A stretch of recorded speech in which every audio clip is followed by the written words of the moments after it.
خب بازم خوش آمدین به ادامه امی درس لکچر دو تا کلاسیفیکیشن آف دیتا استراکچر که خواندیم گپ درباره الگوریتم میزنیم که الگوریتم چی است. شما شاید نامش شنیده باشین. الگوریتم عبارت از چند تا فاینایت محدود اینستراکشن ها می باشد که به خاطر حل یک مشکل ما تهیه میکنیم. بسیار ساده، بسیار آسان. مطلب ما یک مشکل داریم، یک پرابلم است، یک تاسک است، یک هدفی است که باید به دست بیاریم، یک کاری است که باید انجام بدیم، یک مشکلی است که باید حل شود. به خاطر انجام این کار، به خاطر حل مشکل، به خاطر به دست آوردن هدف، ما کدام استپا را باید بگیریم، ما کدام کارا را باید انجام بدیم. مجموعه امی استپا، مجموعه امی کارا را ما یک نام میدیم که او را چی میگیم؟ الگوریتم.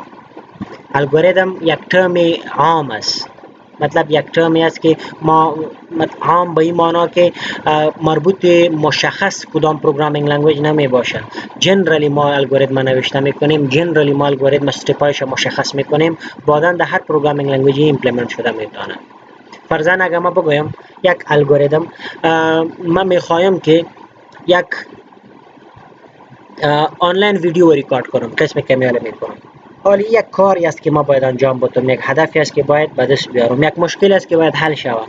به خاطر حل مشکل یا به خاطر انجام کار ما چی کارهایی باید کنم؟ فرضاً من نمیفهمم که از کجا شروع کنم و تا کجا برم و در کدام سلسله، در کدام سیکونس ما کدام کارا را، کدام استپا را بگیرم تا که ما بتوانم یک آنلاین لکچر تیار کنم. فرضاً من تو گفتم میتونم که در مرحله اول ما باید چی کنم؟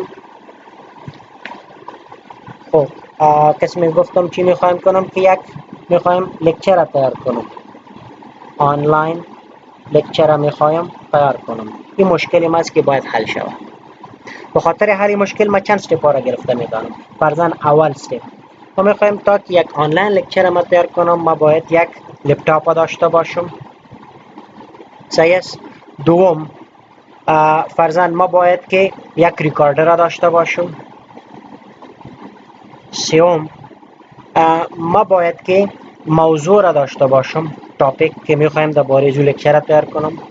چهارم فرضاً ما باید ریکارد استارت کنم، استارت د ریکارد. پنجم ریکارد که استارت شد ما حالی میتونم که لکچر را ریپرزنت کنم، فرضاً I can deliver the lecture. ششم لکچر که تکمیل شد ما ریکارد خود استاپ میکنم، استاپ د ریکارد. هفتم ریکارد که استاپ شد ریکارد ذخیره میکنم، سیو د ریکارد. و هشتم ریکارد که ذخیره کردم I can send the record to students. ولی پرابلم ما چی بود؟ How to record an online lecture and deliver to students. و به خاطر حل مشکل ما یک سیکونس استپا را گرفتم از 1 تا 8. در این 8 استپا ما میتونم که یک لکچر از شروع تا آخر کل کارایش انجام بدم. حالی یک نفری که هیچ نمیفهمه، هیچ بلد نیست که یک آنلاین ویدیو، یک مثال سیمپل است، البته شما پردیکت کرده میتونستین.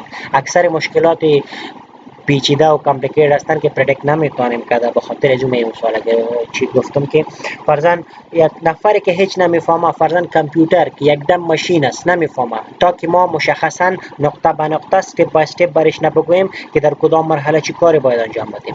ولی اگر یک نفر هیچ نمیفهمه و برای ما این لیست و این استپا را به می سیکونس انجام بدم، شما چی فکر میکنین که اون نخواهد تانست یک ریکارد انجام کنه؟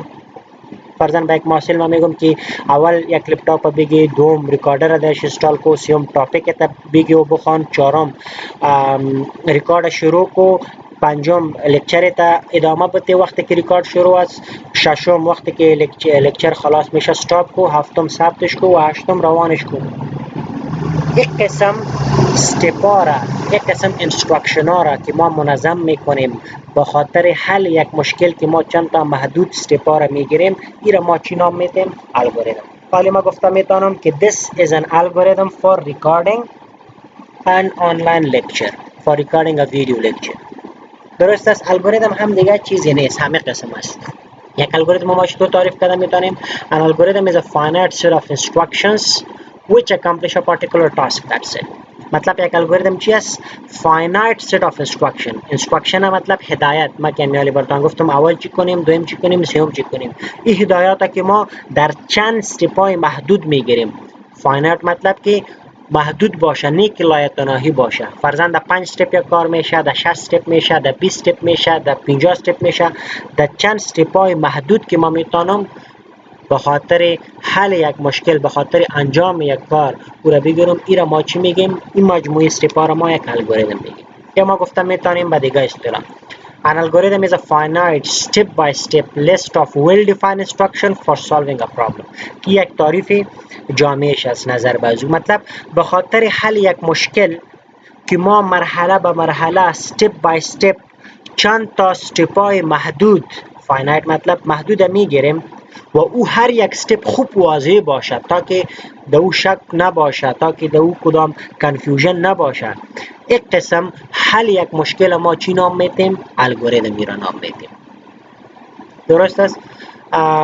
فرضاً ما پایین یک چند تا الگوریتم را براتون دارم، او را که ببینین این کنسپتتان خوب کلیر میشه. وقتی که ما یک الگوریتم نوشته میکنیم یا جور میکنیم، پیش از اینکه به این بیام شما یک الگوریتم عملا ببینید تا که را باز ما ریلیت کرده بتانم. فرضاً چی است؟ یک الگوریتم است. الگوریتم چی است؟ اوریج نمبر است. چطور میتونیم یک اوریج نمبر را پیدا کنیم؟ مطلب اوسط چند نمبر را که پیدا میکنیم چطور میتونیم این کار انجام بدیم؟ شما را ببینید ما چی کردیم. الگوریتم، نام الگوریتم چی است؟ اوریج. خب این الگوریتم چی کار میکنه؟ این تشریحش است. این میگه که this algorithm reads 4 marks noted by M1 M2 M3 M4 and compute the average grade placing it in average. All variables are assumed to be real. مطلب این الگوریتم چی کار میکنه؟ 4 عدد از ما میخواهد. عدد اول M1، عدد دو، عدد 3 و عدد 4. شما را فکر کنین که 4 مضمون دارین، میخواین اوسط نمرات 4 مضمون تان بکشین. فرضاً مضمون اول، مضمون دوم، مضمون سوم و مضمون چهارم.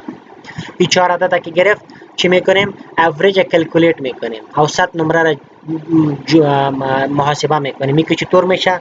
فرمولش شما میفهمید که چی است؟ مجموعه همی 4 مضمون تقسیم تعداد 4 مضمون. درست است؟ بعدا ما نتیجه شد یک اوریج وریبل میمانیم و ما ایتو ازیوم میکنیم که هر 4 ولیوی که است او ریل نمبر است. این تشریح الگوریتم شد.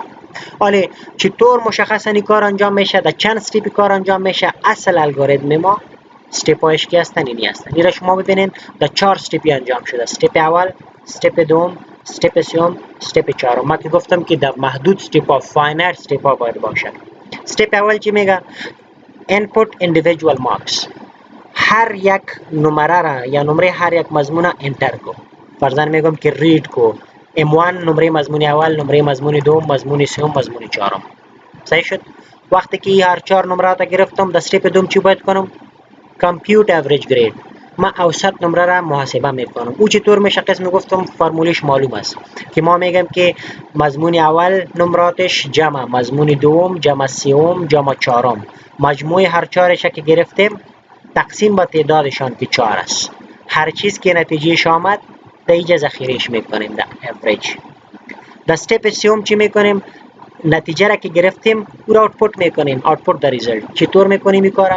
که او اوریج ما پرینت میکنیم. وقتی که او کارا کردیم استپ چهارم فینیش، الگوریتم خلاص میشه، کار ما اچیو میشه. این را ما چی میگیم؟ یک الگوریتم میگیم. مطلب قسم گفتم الگوریتم چی می باشه؟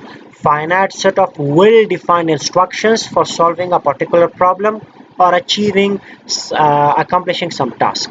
به خاطر حل یک مشکل، به خاطر انجام دادن یک کار، محدود استپایی که هر استپ خوب واضح باشه، این را ما میگیم یک الگوریتم. و دوم گپی که این الگوریتم شما ببینین این در هیچ کدام پروگرامینگ لنگویج نیست، این جنرال است. این را ما یک سودو کد لنگویج میگیم، یا به اصطلاح ما در زبان انگلیسی عادی خود نوشته کرده میتونیم، در سودو کد نوشته کرده میتونیم. به خاطر از اینکه این کدام پروگرامینگ اسپسیفیک لنگویج نیست، پروگرامینگ لنگویج اسپسیفیک کد نیست. این را باز ما میتونیم به هر پروگرامینگ لنگویج ما بدل کنیم. ولی اگر شما استپا را در سی عملی میکنین، همه می کار اوریج براتون میکنه. اگر استپا را شما در سنتکس سی پلاس پلاس عملی میکنین، همه می اوریج براتون میکشه. اگر استپا را شما در سنتکس جاوا میکنین، هم اوریج براتون میکشه. اگر در جاوا اسکریپت میکنین، در پی اچ پی میکنین، در هر لنگویج دیگه که میکنین. این فایده چی است؟ الگوریتم است که هیومن ریدیبل می باشه. الگوریتم مطلب در زبان خود انسان، در زبان می باشه که به زبان انسان نزدیکت دارد، تشریحش وجود داشته می باشه، توضیحش می باشه، استپا مشخص میشن، استپا معلوم میشن، استپا را سیکونسش جور میکنیم. بعداً میتونیم به هر کسی که الگوریتم ما بتم که پیش نمیتونست که الگوریتم پروگرام اوریج نوشته کنه، نظر به الگوریتم میتونه که پروگرامش نوشته کنه. و کار شما ممی است. شما چی باید کنین؟ این الگوریتم را که ما براتون میتونم و یا دیگه الگوریتم را که ما جور میکنم خوب مشخص میکنم، واضح میکنم، توضیح براتون میتونم. شما فقط این را باید ایمپلمنت کنین در یک پروگرامینگ لنگویج. فرضاً در سی پلاس پلاس را ایمپلمنت میکنین، در جاوا میکنین، در هر یک لنگویجی که میکنین. خب حالا میایم که وقتی که الگوریتم شناختیم چطور میتونیم یک الگوریتم بنویسیم. این خدایا جور الگوریتم بود که ما توضیح دادیم. الگوریتم نویسی را چطور کار میتونیم؟ that is algorithm notation. وقتی که ما یک الگوریتم می نویسیم این 4-5 چیزایی هستند که در هر الگوریتم باید وجود داشته باشند و این را ما باید مد نظر بگیریم. مطلب a complete algorithmic notation is given below. این چی است؟ این 5 نقاط هستند. وقتی که ما یک الگوریتم نوشته میکنیم اول چی باید او الگوریتم داشته باشه؟ یک نام باید داشته باشه. هر الگوریتم از خود یک نام داره. صحیح است که توسط اون نام استپای الگوریتم و او الگوریتم شناسایی میشه. قسمی که الگوریتم کی بود نامش چی بود؟ الگوریتم نامش اوریج. فرضاً اگه ما پایین بیایم دیگه الگوریتم است نامش چی است؟ سم. این ما چی میگیم؟ نیم اف الگوریتم. و هر الگوریتم باید که از خود یک نام داشته باشه. این اول چیز است در الگوریتم نویسی. دوم چیز در الگوریتم نویسی introductory comments. هر الگوریتم باید که کامنت ها و یا تبصره معرفتی داشته باشه که توسط از او الگوریتم معرفی میشه که کار الگوریتم چی است، برای چی نوشته شده و چطور کار خود انجام میده. اگر شما در اون مثال پس ببینین، در این مثال اوریج که بود این نام الگوریتم شد. دوم چی داشت الگوریتم؟ این کامنت داشت، این تبصره را داشت که تشریح میکنه که الگوریتم برای چی نوشته شده، الگوریتم چند استپ داره، در الگوریتم چی کار انجام میشه. این را ما میگیم introductory comments که هر الگوریتم باید یک قسم introductory comment داشته باشه. سوم یک چیزی که یک الگوریتم داشته می باشه او را steps میگیم. هر الگوریتم البته بدون steps الگوریتم وجود نداره. اگر این الگوریتم average نمبر پیدا کردن، average marks یا average پیدا کردن ما ببینیم مشتمل 3 استپ 4 استپ است. اینا ببینین این هر یکش یک استپ است. در یک استپش یک کار ما انجام میدیم. استپ اول، استپ دوم، یا استپ سوم یا استپ چهارم. درست است؟ مطلب هر الگوریتم استپ ها را داره. چهارم چیز که یک الگوریتم داره او چی است؟ کامنتس که ما باید کامنت برای الگوریتم برای هر استپ یک الگوریتم بدیم. ایره که شما میبینین در استپ اول در این قسم قوسا که میآیه، در قوسای کلان در بریکتس که میآیه، ایره ما چی میگیم؟ ایره ما کامنت میگیم که این استپ تشریح میکنه. اصلا استپ چی است؟ ای است که باید 4 عدد رید شود مگر تشریح استپ تبصرهش در اینجا وجود داره. با می ترتیب اصل استپ ای است که باید اوریج محاسبه شود مگر تشریحش و کامنتش اینجا وجود داره. با می ترتیب هر یکیش شما ایده میتونیم. این را ما چی میگیم؟ کامنت. که این کامنت ها را ما از کجا میشناسیم؟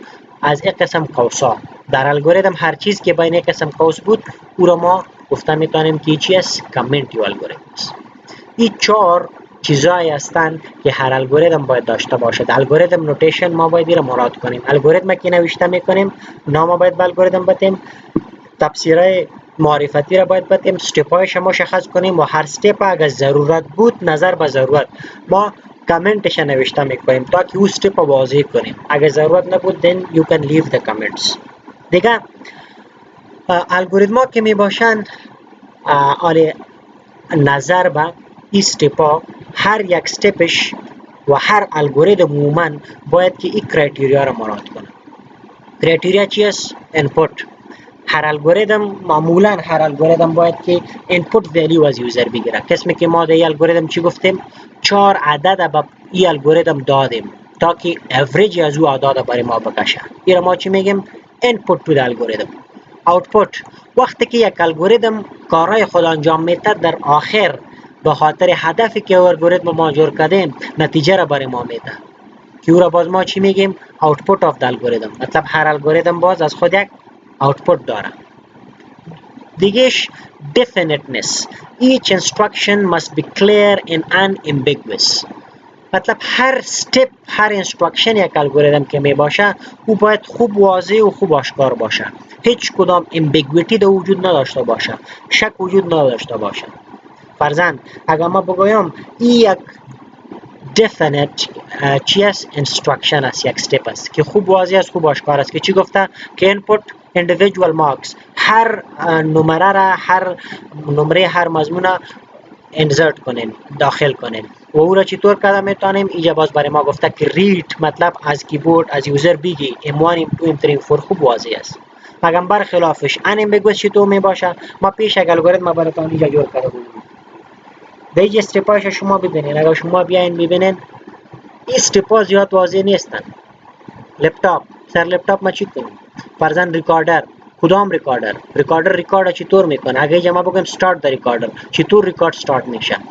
اگر فرضاً اینجا ما میگم دلیور د لکچر چطور ما دلیور کنم؟ معلوم نیست، مشکوک است. استاپ ریکارد چطور استاپ میشه؟ این مشخص نیست، فقط یک اینستراکشن است، مگم امبیگوس اینستراکشن است. با همین ترتیب وقتی که ما یک الگوریتم نوشته میکنیم، استپای ما و هر اینستراکشن ما باید خوب واضح و خوب آشکار باشه، باید که دو معنا نده، امبیگویتی نداشته باشه. این نهایت مهم گپ است. این سه گپ دیگه. فاینایتنس، قسمی که ما پیش گفتیم هر الگوریتم باید در چند استپا، در چند اینستراکشن های محدود فاینایت باید ختم شود. لا یتناهی و نامحدود استپا را ما در الگوریتم گرفتن نمیتونیم. آره این الگوریتم اوریج که است باید که در ایمی 4 استپ خلاص شود. فرضاً یک الگوریتم دیگه است که او در 5 استپ خلاص میشه. فرضاً یک الگوریتم دیگه است که او در 5 استپ خلاص میشه، یا در 6 استپ خلاص میشه، یا در 2 استپ خلاص میشه. مطلب که استپای و اینستراکشن الگوریتم باید که محدود باشه، فاینایتنس داشته باشه، یک جای باید باشه که اوجا اختتام پیدا کنه. نامحدود نمیتونیم که استپا را بگیریم. دیگه افکتیونس، این نهایت مهم گپ است. فاینایتنس که میگیریم افکتیونسش هم باید بگیریم. هر استپ الگوریتم باید که چی باشه؟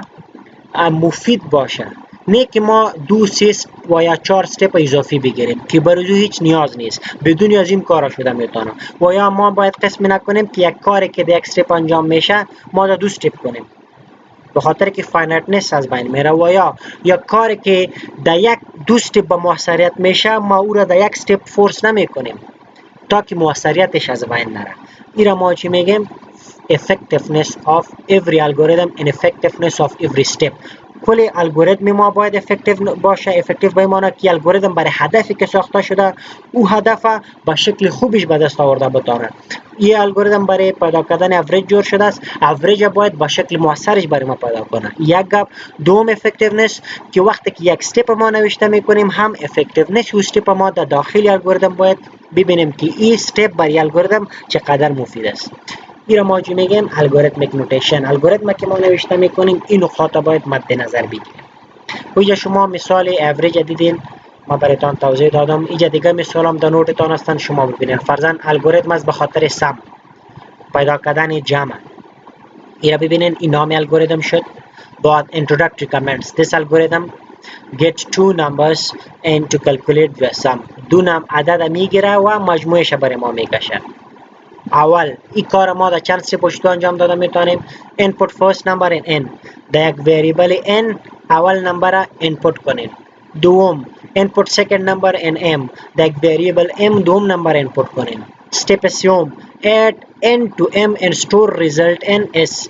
m با n جمع میکنیم و نتیجه شده s ذخیره میکنیم. یا مثالش n plus n is equal to n plus m و در آخر نتیجه را s ذخیره کرده بودیم او را پرینت میکنیم n گپ خلاص میشه.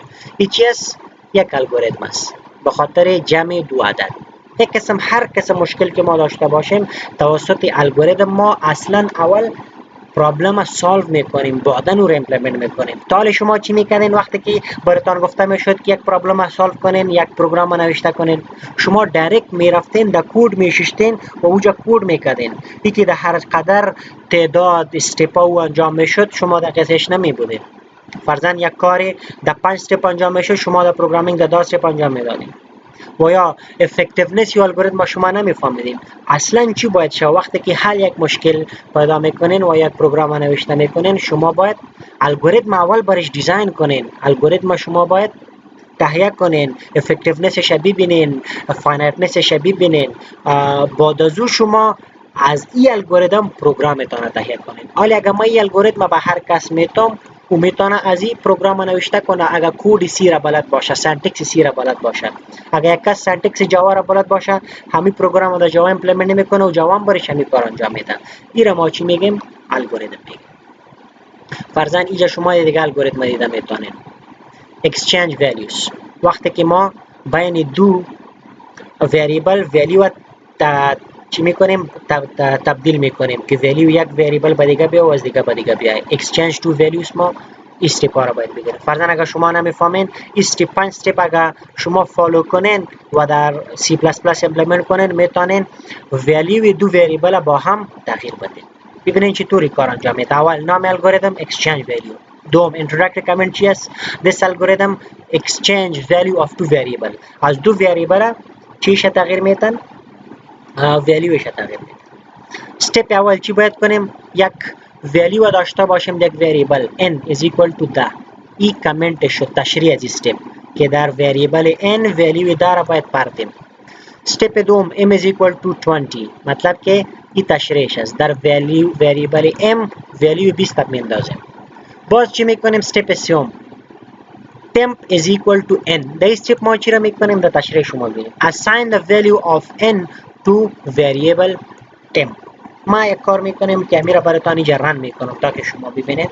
شما اینجا ببینید استپ اول ما شروع میکنم. در استپ اول ما چی کردیم؟ اینجا شما ببینید در استپ اول ما گفتیم که یک وریبل n بگیرین و در او چی پرتیم؟ داره پرتیم. فرضاً اگر اینجا ما داشته باشم یک وریبل n و در اوجا دار انداختم. در استپ دوم گفتیم که یک وریبل m بگیریم در اوجا 20 پرتیم. m میگیرم و در اینجا 20 ذخیره میکنم. باز گفتیم که یک وریبل temp بگیریم و در اوجا ولیو n پرتیم. یعنی اینجا ما یک تمپرری وریبل میگیرم. تمپرری مطلب به خاطر یک مدت موقت، پس این از بین میبرم و در این وریبل temp چی را میندازم؟ چیزی که در n است. در n چند است؟ در n ما 10 است. اینجا دارم. چیزی که در n بود او را ما اینجا محفوظ کردیم در این وریبل temp خود. اینجا محفوظ ذخیره شد. حالا چی کردم میتونم؟ چیزی که در m است او را در m میندازیم.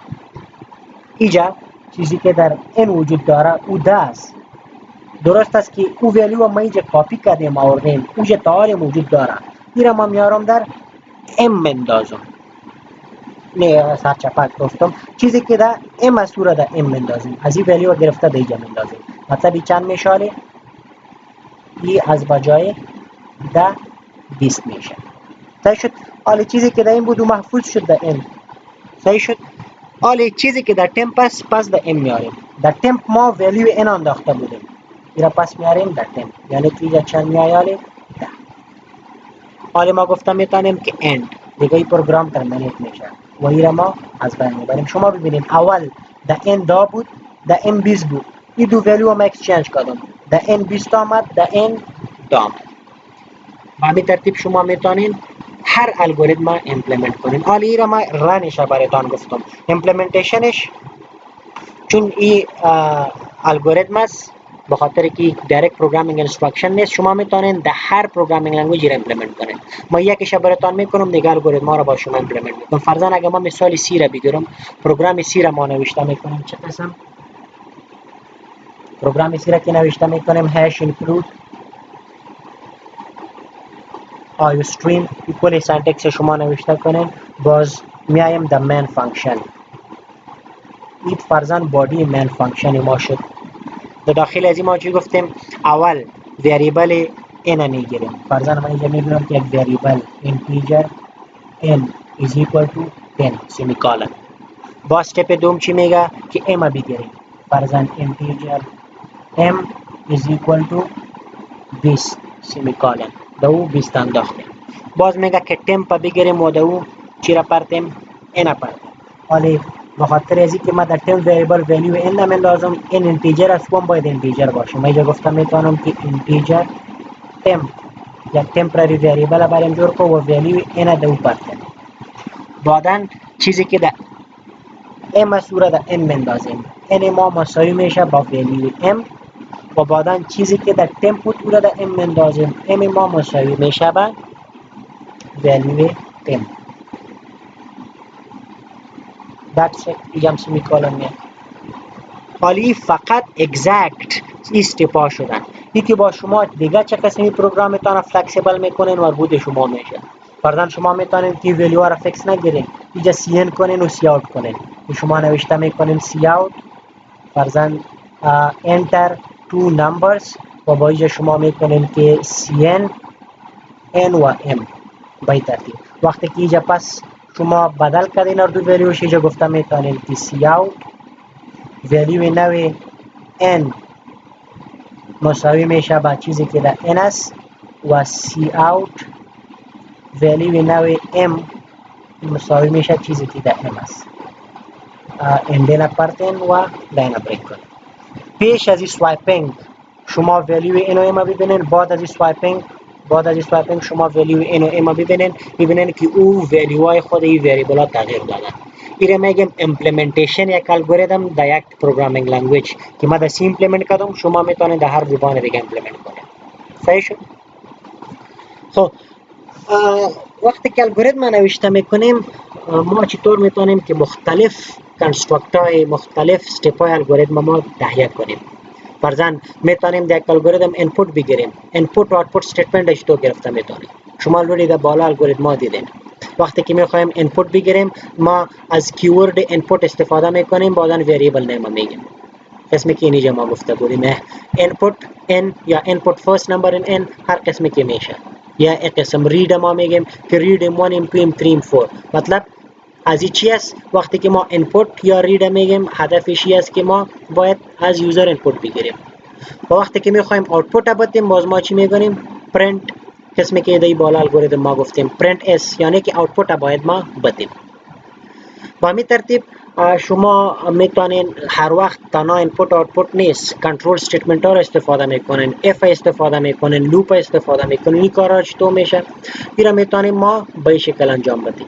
این جنرال سنتکس یک اف استیتمنت یک الگوریتم است. شما الریدی را بسی خواندین، درباره گپ نمیزنیم، فقط الگوریتم شکل شاید بگیرین. فرضاً چطور میکنین که اف باز کندیشن میآید، اگر کندیشن ترو میشه دن استیتمنت ها باید رن شوه و اف خلاص میشه. یک شکل ساده اف است. اف که با الس است، اف فرضاً یک کندیشن مشخص می باشه، یک شرط. اگر او شرط ترو میشه استیتمنت رن میشه، اگر او شرط فالس میشه باز چیزی که در الس است رن میشه و داخل اف تمام میشه. این شکل اف السش است. صحیح است؟ فرضاً در این مثال شما ایده میتونید گریتر نمبر بین دو عدد که میخواین بزرگترین عددش که پیدا کنین، شما حتما این پروگرام در سی پلاس پلاس انجام دادین. اینجا شما الگوریتم میشه ببینید امو مکمل نوتیشن اینجا مراد شده و باید که مراد شده. مطلب نام الگوریتم introductory comment چی است که this algorithm finds the greater of two given numbers. دو عدد ما میتیم و بزرگترین عددش برای ما نشان میدن.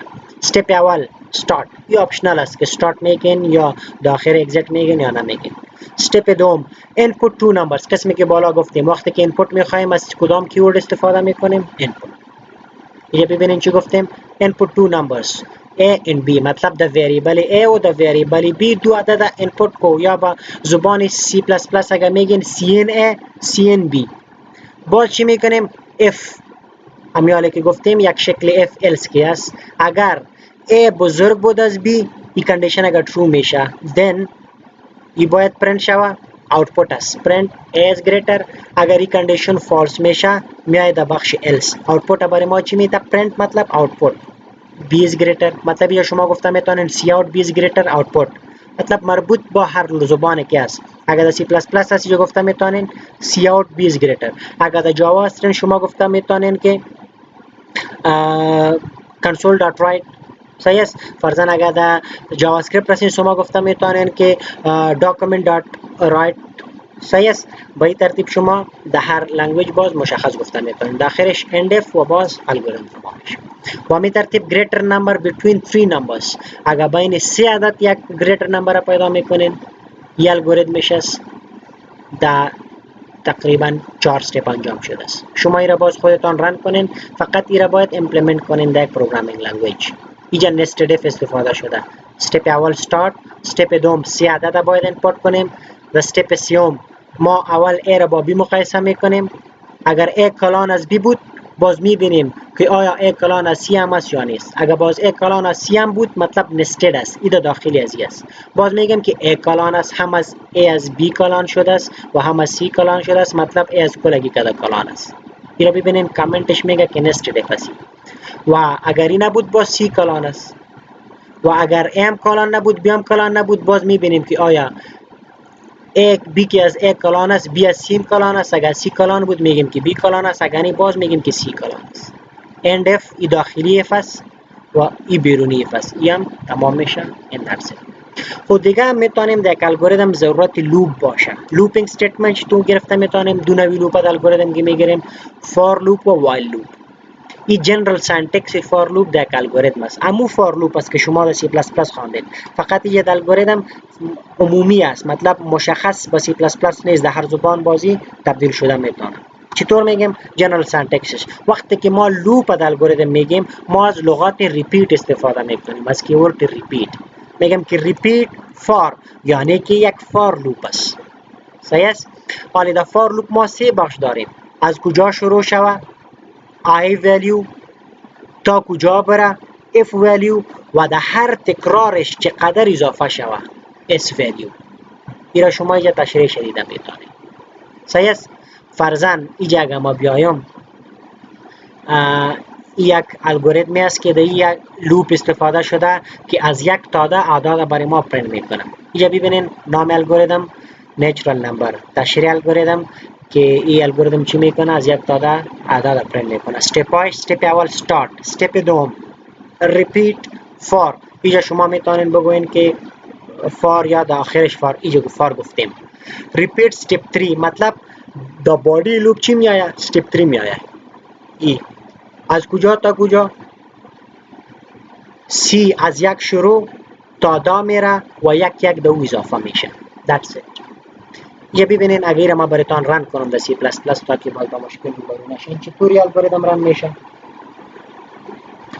فرضاً ما میگیم که start، یعنی اول ما سنتکس سی را براتون نوشته باز شما کنین که من فانکشن است. ما از من فانکشن دایرکت استفاده میکنیم شروع میکنیم. این بادی من فانکشن شد. یا چی گفتیم که داخلش یک لوپ بگیرم ریپیت و کدام لوپ است؟ فار. ما مطلب میتونم که حالا بگم که یک فار لوپ ما داریم. فار. حالا داخل فار لوپ ما سه چیز داریم. یکی از کجا شروع شود؟ اینجا شما دیده میتونید. سی is equal to یک، مطلب اینجا از اینتیجر سی مساوی یک شروع شود سیمیکالن. تا کجا بره؟ تو 10 تا 10 بره. یعنی چی؟ یعنی تا وقتی که سی خورد است دا است. خورد یا خورد مساوی. صحیح است؟ باز سیمیکالن. بای 1 یعنی که در هر بار که این لوپ تکرار میشه در سی چقدر اضافه شود؟ یک. که ما را چی میگیم؟ آی پلاس پلاس. آی پلاس پلاس مطلب یک دی باید اضافه شود. صحیح شد؟ این چی شد؟ لوپ شد. و در بادی لوپ چی میآید؟ اینجا استپ هایی که گفته که باید ریپیت شود در بادی لوپ میآید. حالا چند استپ گفته است؟ یک استپ. میگه ریپیت استپ 3 for c is equal to 1 to 10 by 1. مطلبی که سی که از یک شروع میشه تا دا میره و یک اضافه میشه. چی را بار بار ریپیت میکنه؟ استپ 3 را. در استپ 3 چه وجود داره؟ اینجا شما در بادی لوپ استپ 3 را دیده میتونید که میگه که پرینت سی. پرینت سی مطلب که سی اوت سی و سیمیکالن و دیگهش اگزیکت مطلب که از پروگرام ترمینیت میشه. این پروگرام شما رن کنین ایمپلمنتیشن یا الگوریتم است. الگوریتمی که لوپ داشته باشه و کدام لوپ؟ فار لوپ. با می ترتیب اگر الگوریتمی که وایل لوپ می داشت این جنرال سنتکسش است. باز ما میگیم که ریپیت وایل یعنی که یک وایل لوپ است. به این شکل شما اینجا ببینید همو پروگرام ما توسط وایل لوپ ایمپلمنت کردیم. چی گفتیم؟ که اول یک وریبل سی را میگیریم که از یک شروع میشه. باز گفتیم که ریپیت کو چرا step 3 to 4 یعنی ای دو step در body loop بگی ایره repeat کو تا چی وقت while از این معلوم میشه که while loop است تا که ای سی خورد و مساوی با دا بود و داخلش اینجا لوپ ختم میشه لوپ در step 2 که شروع شده بود end of step 2 loop به خاطر که ای ار دو را در کجا گرفت در body loop گرفت و بعدا از پروگرام ترمینیت میشه یه هم امپلیمنت چی الگوریتم یک وایل لوپ اگر در یک پروگرامتان در یک الگوریتمتان وایل لوپ نیاز بود از این استفاده کردن میتونید فرضاً اگر امپلیمنتیشن از این ما براتون بگیرم شما ببینید که میره امپلیمنت میکنیم ما فرضاً در سی اگر این امپلیمنت کنم از من فانکشن شروع میکنم دیگه سنتکس شما مکمل کنید اینجا ببینید اول میگه چی یک وریبل سی باید باشه اینتیجر سی و شروعش از یک صحیح است بعدا repeat step 3 to 4 while c is less than equal to 10 مطلب یک while loop اینجا شروع میشه تا چی وقتی while loop رن میشه تا که value c خورد و یا مساوی با داد بعدا body loop و در body loop ما چی گفتیم چی وجود داره step 3 و 4 در step 3 چی است print c یعنی که cout C و اندل هم میتونیم پرتن این دیگه فلکسیبیلیتی پروگرام میتونه است استپ چهارم هم در داخل بودی لوپ است استپ چهارم چی میگه که در سی یک باید اضافه کنیم سی مساوی میشه سی جمع یک یا میتونیم بگوییم که شکل خردش سی پلاس پلاس that's it و بعدا exec پروگرام ما ترمینیت میشه ایره که شما رن کنین همو کار انجام میده با استفاده از وایل لوپ شما ایره رن کنین ترای کنین و ببینید